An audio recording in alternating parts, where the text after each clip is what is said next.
नमस्कार दोस्तों, उत्तराखंड मुक्त विश्वविद्यालय के कम्युनिटी रेडियो हेलो हल्द्वानी में आपका बहुत स्वागत है। 91.2 मेगाहर्ट्ज की रेडियो तरंगों पर आप इसे सुन पा रहे हैं।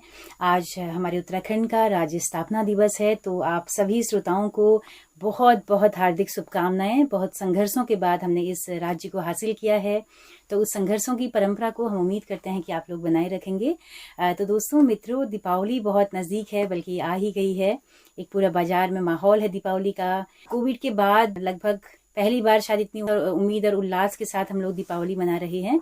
तो दीपावली का पौराणिक क्या महत्व है, क्या क्या प्रक्रिया होती है इस पूरी दीपावली में, कौन कौन सा दिन किस किस तरह से मनाया जाता है, इस पर बात करने के लिए हमारे साथ मौजूद हैं उत्तराखंड मुक्त विश्वविद्यालय के ज्योतिष विभाग में assistant professor and doctor Prabhakar Purohit ji. Purohit ji, बहुत बहुत स्वागत है आपका। जी नमस्कार। सभी श्रोताओं को उत्तराखंड स्थापना दिवस की हार्दिक शुभकामनाएं एवं हमारे जो त्योहार शुरू हो रहे हैं, दीपावली, धनतेरस, इन सब की भी पूर्व शुभकामनाएं, बहुत बहुत शुभकामनाएं। जी बिल्कुल।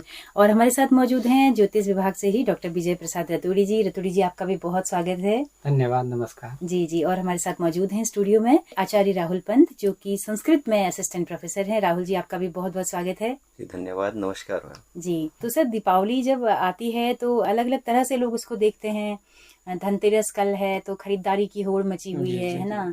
तो ऐसा भी कुछ है क्या कि कुछ और वजहें थी और कुछ और तरीकों से मनाया जा रहा है, परसेप्शंस बदल गए हैं? जी बिल्कुल। देखिए, इस त्योहार को पहले तो ये हमारा एक तरीके से पूरे राष्ट्र में, और आज तो मुझे लगता है कि पूरे विश्व भर में जहाँ जहाँ भारतीय हैं वहाँ ये पर्व बड़े धूमधाम से मनाया जाता है। तो एक तरीके से हम इसको अपना राष्ट्रीय पर्व की तरह ही मान लेते हैं सभी। दूसरा ये है कि हमारे यहाँ शास्त्रीय व्यवस्थाएं, मान्यताएं रही है प्रत्येक व्रत, पर्व और त्योहारों की। और इसमें जो है कि जो ये त्योहार शुरू होंगे धनतेरस से, नरक चतुर्दशी होगी और फिर दीपावली पूजन हो गया है। इसका शास्त्रीय अलग अलग विधान है इस पर्व का। तो शास्त्रों में किस प्रकार से क्या है, इसी विषय में आज हम चर्चा करेंगे। तो इस चर्चा में सबसे पहले मैं शामिल करना चाहूंगा डॉक्टर विजय रतूड़ी को कि इस वर्ष यह पर्व किस तरीके से है, इसका क्या मुहूर्त है और क्या है। तो स्वागत है आपका विजय रतूड़ी जी। धन्यवाद जी। आप सभी लोगों को दीपावली की हार्दिक बधाई एवं शुभकामनाएं। 12 नवंबर सायंकाल रविवार के दिन स्वाति नक्षत्र में और सौभाग्य योग में तुला राशिस्थ चंद्र जब हो जाएगा, उस समय दीपावली का यह पर्व शुभ रहेगा।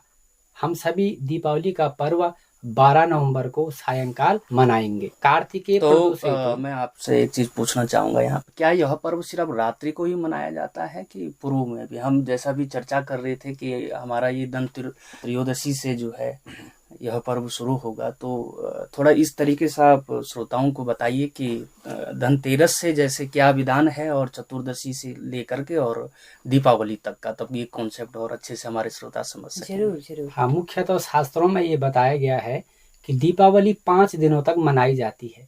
धनतेरस से लेकर के, नरक चतुर्दशी से लेकर के और महालक्ष्मी पूजन से लेकर के, भैया दूज से लेकर के, इस प्रकार से दीपावली का यह पर्व 5 दिनों पर्यंत मनाया जाता है। और इसमें यह कहा गया है कि हमारी भारतीय परंपरा में दीपावली एक राष्ट्रीय पर्व है और इस महापर्व के रूप में हम सभी दीपावली को अपने घर में मनाते हैं। और हर व्यक्ति को दीपावली का एक इंतजार होता है कि कब वर्ष में एक बार दीपावली आए और इस पर्व को हम घर में मनाएं। मुख्य रूप से शास्त्रों में और पुराणों में वर्णित है, उल्लेख आया है कि रामायण में मुख्य रूप से कहा गया है कि दीपावली क्यों मनाया जाता है।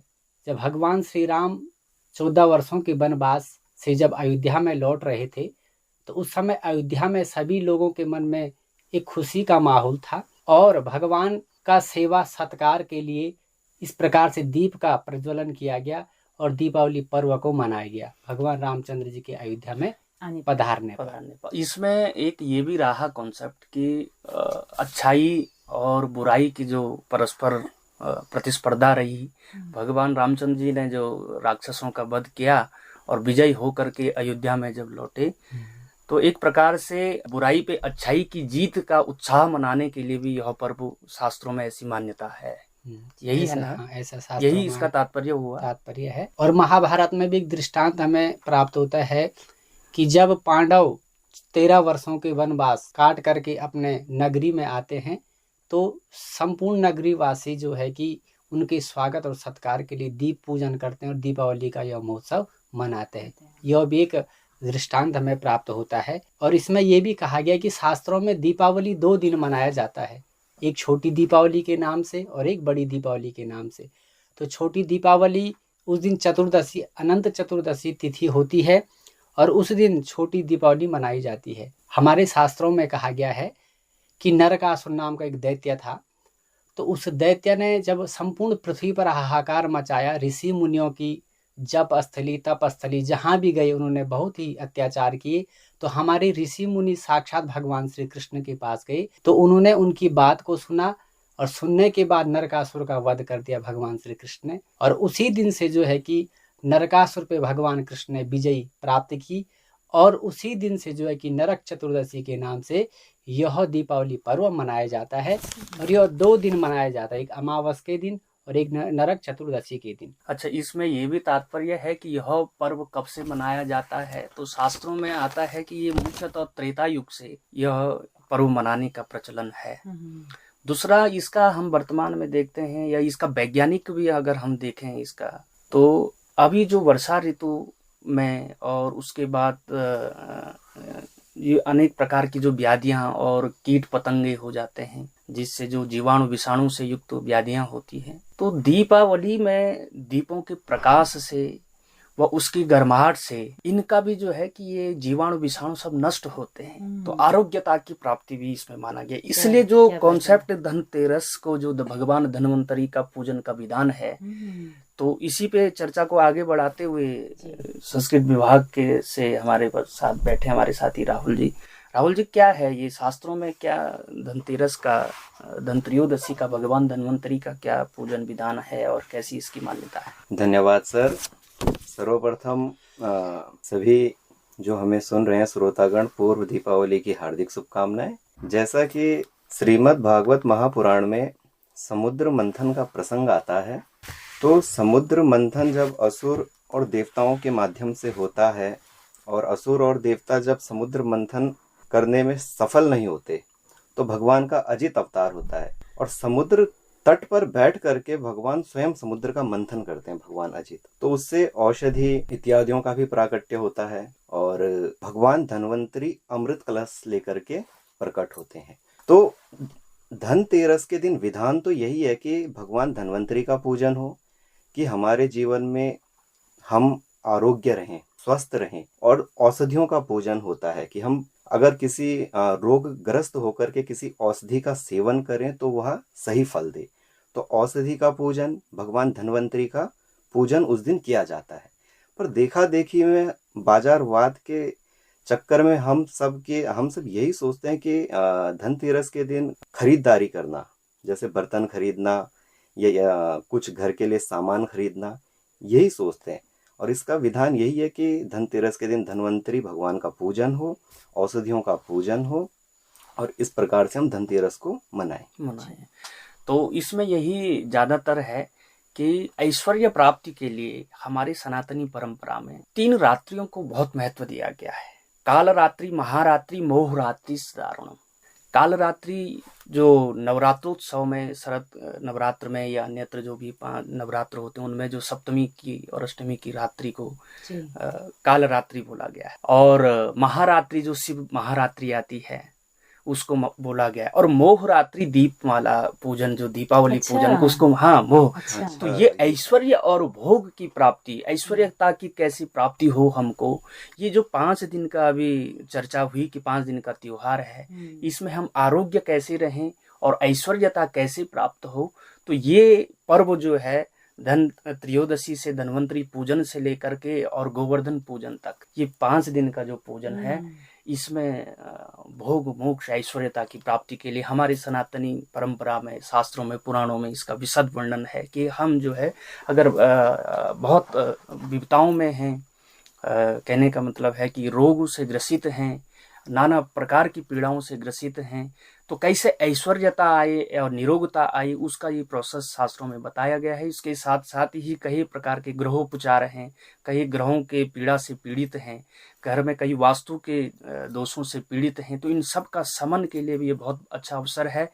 इसी उस पे बस अंतिम चर्चा हम यही करेंगे कि क्या इसका पूजन विधान है और कैसा क्या है इसमें। विजय जी, आप जरा स्पष्ट करिए हमारे श्रोताओं को। 12 नवंबर 2023 को जो लक्ष्मी पूजन होगा, उस दिन 3 प्रकार की जो काल रात्रि के विषय में हमारे सर ने आपको बताया, और कैसे उस दिन पूजन का विधान होगा। उस दिन अपने घर में चांदी के लक्ष्मी और गणेश जी की मूर्ति 12 अंगुल तक वास्तु शास्त्र के अनुसार आप मार्केट से खरीद करके अपने घर में ला करके और यंत्र के ऊपर रख करके आप लक्ष्मी और गणेश जी का पूजन कर सकते हैं। ये अच्छा अवसर है। दूसरी बात, 12 नवंबर को सायंकाल 5 बजे के बाद और 7 बजे तक बही खाता पूजन, महालक्ष्मी पूजन का यह विशेष मुहूर्त कहा गया है। इसी दिन हम अन्य साधना कर सकते हैं, जैसे 8:09 से और 10:51 तक निश्चित काल का यह समय रहेगा। इस समय हम महालक्ष्मी को प्रसन्न करने के लिए बीज मंत्रों के द्वारा, एकाक्षरी मंत्रों के द्वारा माँ लक्ष्मी का जप करके और पूजन करके सिद्धि को भी हम प्राप्त कर सकते हैं। जो हमारी मनोकामनाएं वह पूरी होगी। इसमें फिर अष्ट दल कमल का निर्माण करना, उस यंत्र का निर्माण करना हल्दी के द्वारा आवश्यक होता है, और उसी में श्री लक्ष्मी यंत्र को स्थापित करके पूजन करना चाहिए। मुख्य रूप से इसमें यह कहा गया है कि चौघड़िया में महालक्ष्मी पूजन होना चाहिए। जैसे 5:39 सायंकाल से लेकर के 7:34 तक वृष लग्न यानी स्थिर लग्न में महालक्ष्मी का पूजन, खाता बही पूजन, और अपने घर में जो भी धन है, जो भी हमारे घर में एक स्वर्ण के रूप में, रजत के रूप में जो भी हमारे घर में आभूषण है, उनका पूजन हम कर सकते हैं। इसी प्रकार से पूजन करके हमारी मनोकामनाएं पूर्ण होगी। और सभी को दीपावली की पुनः एक बार हार्दिक बधाई एवं शुभकामनाएं। नमस्कार जी। तो अभी ये सब हमने इस विषय पे चर्चा करी, बहुत ही रुचिकर रहा, और आप दोनों विद्वानों का बहुत बहुत धन्यवाद। और पुनः सभी को दीपावली की के शुभ अवसर पर और इन त्योहारों के शुभ अवसर पर ढेर सारी शुभकामनाएं, और पुनः धन्यवाद मैडम आपका। तो प्रभाकर जी, आपका भी बहुत बहुत धन्यवाद, बहुत शुक्रिया। इतना कीमती वक्त आप सबने हमारे श्रोताओं के साथ बांटा। तो दोस्तों, आप सबका भी बहुत शुक्रिया। आप इस कार्यक्रम में अंत तक हमें सुन रहे हैं, आप अंत तक हमारे साथ बने हुए हैं, आप सबका भी शुक्रिया। दीपावली की शुभकामनाएं। जी, सभी को बहुत बहुत